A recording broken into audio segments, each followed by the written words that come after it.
Hi, Michelle. Hey, Meg. Have you ever had a job or situation professionally where it wasn't what you expected or needed the outcome of it to be? I think that most of the jobs that I've had turn out to be something that I didn't expect. Mm-hmm. And that can be either good or bad. And I think whether it's something that I needed depends on whether that was good or bad. I agree with that. Every position that I've had has always turned out or into something that I didn't expect at the beginning. Mm-hmm. But for the most part, it's been a good thing, right? Yeah. It's been beneficial. And those things that you don't expect are like those factors where you learn whether or not you like something or you don't like something about that job or an aspect about that job. Today we talked to Adrianna Trusiak, who is a research coordinator at the Great Lakes Bioenergy Research Center, who had that experience during her PhD, where she expected it to be a lot of like lab and field work. But she ended up saying that only 2 out of the 6 years of her PhD were actually dedicated to that, and the other 4 were dedicated to analyzing the data and figuring out why she had all these outliers, and that she didn't expect that. And this ultimately kind of turned her onto a different path of being a research coordinator, where she can connect with people and help them realize what they want to. Welcome to Propelling Women in Power, a podcast about the careers of women in energy at the Wisconsin Energy Institute on the UW-Madison campus and our sister institution, the Great Lakes Bioenergy Research Center. I am Mary Riker, and I am a junior undergraduate student studying civil engineering. I am a science writer intern with a passion for meeting people from different scientific disciplines and sharing their stories. And I'm Michelle Chung, a senior undergraduate student studying biology and environmental studies. I love finding fun ways to highlight the research and people here at WEI and GLBRC. Here, we talk about women scientists and engineers' career paths, the obstacles they have faced, and most importantly, their advice for young women scientists and engineers. It is our goal to highlight their individual experiences, mentors, and work-life balance while seeking advice for young women in science and asking the question, who and what facilitated your success? Today we talked to Adrianna Trusiak, who is a research coordinator at the Great Lakes Bioenergy Research Center at Michigan State University. After immigrating to the United States from Poland with her family when she was 16, she attended the City College of New York to study geology. After her bachelor's, she earned her PhD in aquatic geochemistry from the University of Michigan Ann Arbor and worked at the Arctic Long-Term Ecological Research Program in Alaska prior to joining the Great Lakes Bioenergy Research Center. She coordinates 3 different research groups within the center and is the point of contact for the center's outreach activities at Michigan State University. She is passionate about sharing science and research opportunities with others and hopes that this will break down the barriers between science and the public. Let's take it away with Adrianna.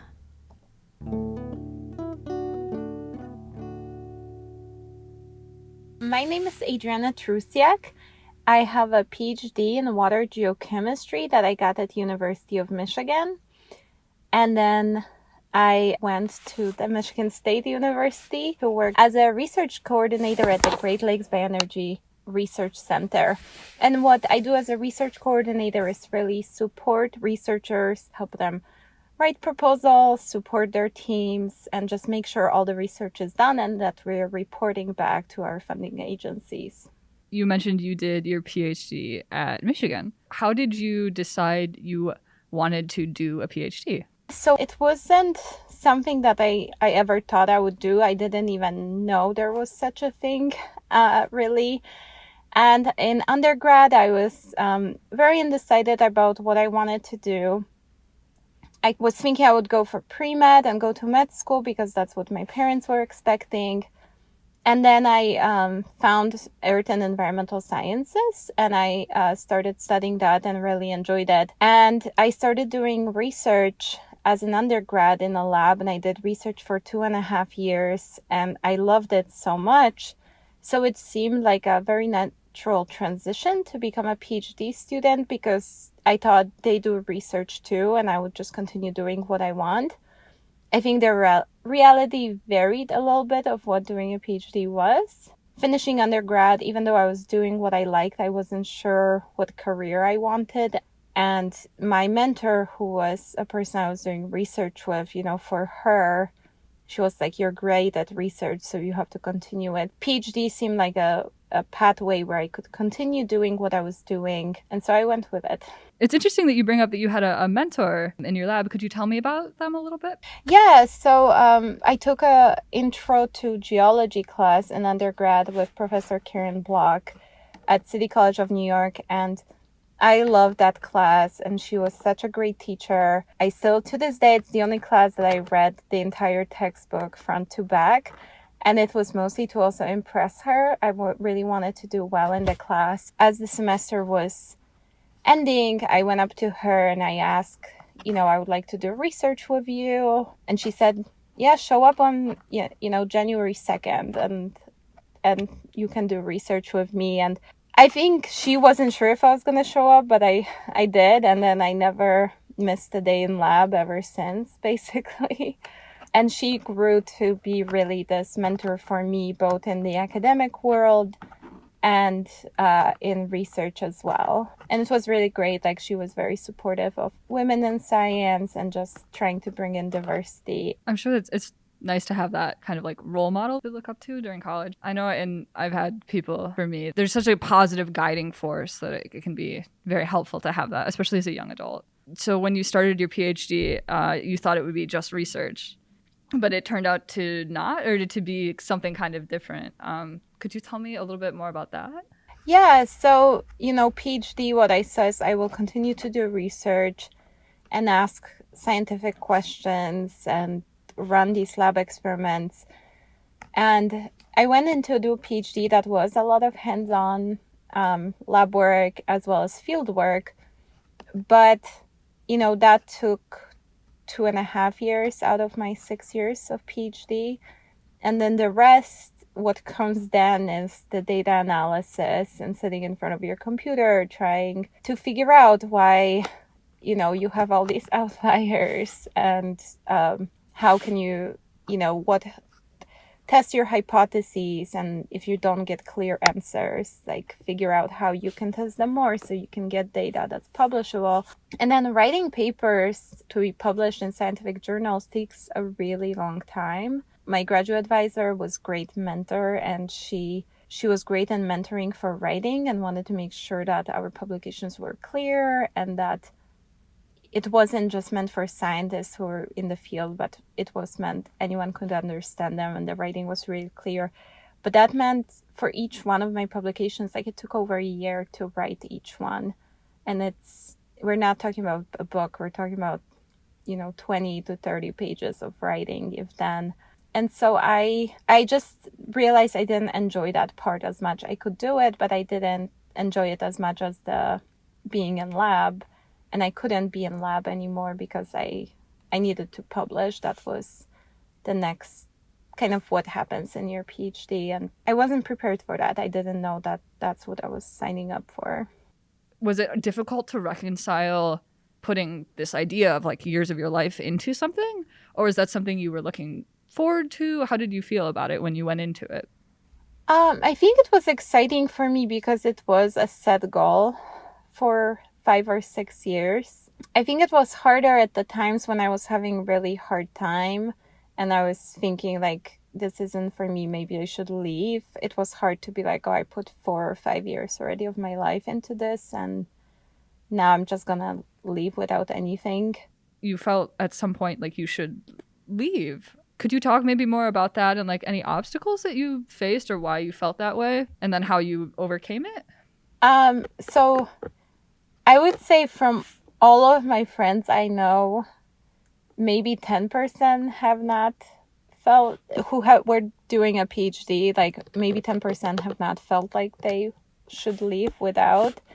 So I think you just reach a point where it is very taxing. And I do think that unfortunately it doesn't have to be, but we have this culture of, sometimes academics say that until you reach a point in your PhD where you don't feel like you're gonna quit, you're not doing it right, that you have to like drive yourself to this point of like you feel like you can't do it, and that's when you know you're doing it right. But there is a lot of pressure on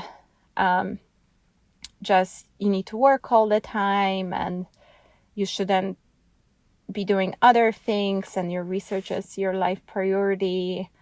And there's the imposter syndrome when, you feel like you're not good enough. And so I think it just was weighing on me, and I experienced all of those things. It was a combination of those things. So was there anybody specific like in your life that you turned to, or like, it sounds like maybe your fellow like PhD students were definitely a support group for you? Yeah, I think that's the big priority, is having friends who are going through the same thing and talking to them, because it's easy to become competitive with each other, but ultimately sticking together and sharing experiences makes us relatable to each other, that we're both going through the same things and having the same feelings or dealing with the same issues. For me, that has really helped me to get through those points. And for me, the other things is like I realized that I need to have a life outside of my PhD to be happy. So I really prioritized work-life balance. I started volunteering, and that actually ultimately made me more productive as a student. Why do you think most of the PhD students have this kind of collective imposter syndrome, or does it only impact like one group or minorities or women? What would you say your experience with that was? I think in general, everyone experiences it. And I think it's because you think everyone else is smarter than you. But I do think it's more prominent in women, in minorities, and people underrepresented in science, because on top of having these general feelings, you feel like your group has to maybe prove to themselves more. Gotten statements from colleagues of like, oh yeah, you got that scholarship because you're a woman or you're an immigrant, and like you fill the box. Is there any way that you specifically combat that when someone says, oh, you got this because you're a woman, or oh, you got this because you're an immigrant? Are there people you turn to, or kind of things that you look at, or maybe a worldview that you have that lets you build yourself back up from that? In general, I try to remind myself what I had to go through to be where I am, and how long it took me to learn some things, because I had to learn them on my own because I didn't have a parent who could teach me. I think just remembering that has really helped me to kind of see, like maybe they don't see that side of my story. I think that's a really important thing to highlight. We have to build each other up, but personally, we have to step back and think like, I can do this, and I can do this because I want to do this, and I have worked for it. So to me, that's definitely kind of a way that I cope with it. And it sounds like that personal level, having that personal like core strength is definitely something that's important. Yeah, I think it's so easy to like, forget that you've accomplished things too, especially in that moment. And I think sometimes it just helps to even list few items, just, things I've accomplished on my own, and to remind yourself.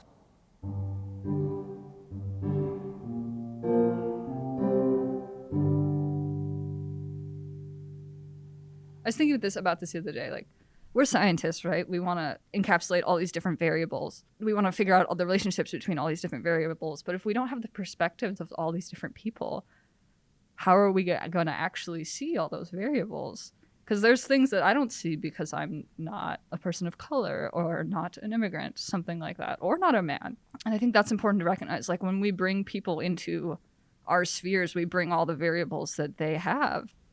Yeah, and it's so important to recognize how your background also might impact things. I think for me with mentoring, like sometimes one thing that's missing is, recognition that different people have different support needs. And one grad student might be able to work 12 hours or, a super long shift or something, and they would be happy to do so. And there might be somebody else caring for their parents or having to do something else. And so we need to just be understanding and listen to people and their needs and adjust the expectations. Do you think there's any sort of institutional level change that can be done? I think having certain general rule that applies to, departments or schools, even about vacation, like when I started grad school, I didn't think about vacation time. And then I was scared to ask my advisor to take vacation time. And even when I was on vacation, I felt like I should be on email and I cannot be MIA. I need to respond to emails. It would be nice if like the institution was like, no, student gets 2 or 3 weeks of vacation time, that you don't expect them. For grad student during research, it's hard to limit hours because like, especially if you're running experiments, there might be really long weeks where you have to work long hours. But, putting these other things in context or saying, like, you don't have to work weekends unless necessary or something. You work as a research coordinator, which is not an academic position, but you went through with this intense academic degree. So what drew you to being a research coordinator? It wasn't an easy decision because the expectation is you're gonna, do a postdoc and then start your own lab and become a professor. I felt very burned out after my PhD and I wasn't excited about the science. I kind of lost that spark and that excitement of asking questions. And I had multiple postdoc opportunities that I just interviewed, and it just felt like I would be postponing this process of kind of figuring out what I want to do. And so I made a decision that I wasn't going to go into academia, and it was a very hard decision. Like you said, after this strict regimen of going through grad school. So that was very hard. It was a hard decision to make, but I knew that was the right decision for me. And then I really wanted to do science support. Once I found this position, I really liked that it was more administrative. I actually really enjoy administrative type of work. And I like that I would still learn about science. I could actively support the science. You said that even after you left academia, you had this continuing kind of imposter syndrome around that. It sounds like this imposter syndrome follows us from academia. Do you have any insights about why that is? And why it continues to be that way, or if we can change it in the future?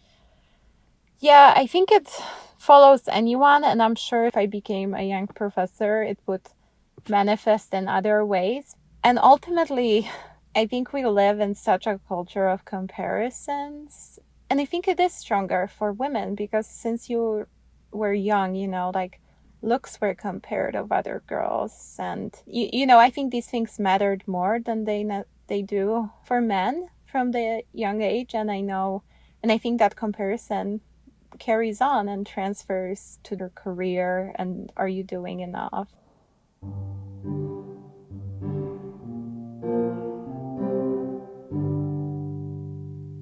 Are there like specific things about what you've learned through your personal experience that you would want to share with someone that you're mentoring? Giving a little input of your personal life, like maybe I think just giving, some specific examples of, so when I was mentoring a younger grad student, I remember I said something like, I was like, oh my God, I have to call Time Warner Cable again for my parents because their internet is so slow. And it's like, I was in Michigan, my parents are in New York City, but they don't speak English. So like I have to deal with things for them. And she was like, oh, wow, like you have to do things like that. She's like, I have to do things for my mom sometimes too. And I think it was this moment of, oh, we're very similar in some ways and have to struggle with these similar things. And then we started talking about this shared experience. I think opening up, having these tidbits where maybe you can connect can really help. And I think the other thing too that I would want to incorporate is just asking people how they're doing. How are you feeling about what's going on in your life and even what's going on with your project, instead of just like, what work have you done? And having this more personal connection and providing some more emotional support is crucial. So I think bringing that vulnerability and showing that you're a normal human being with parents and with insecurities or with something happening in your life is really, it's really good, and it helps to build up the relationships.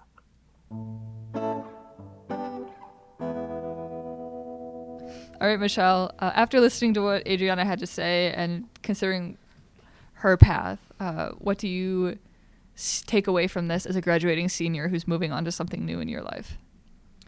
I think after listening to Adrianna's story and how she had a pretty winding path, she didn't know what she was getting into. I'm fully expecting to do things that I might not enjoy, but always with the outlook of knowing that I'll know more about myself afterwards. Which is the goal, right? I mean, in life, that's all you can ask for. That's all you can ask for with the experiences that you make, is that you'll learn something from them. Absolutely.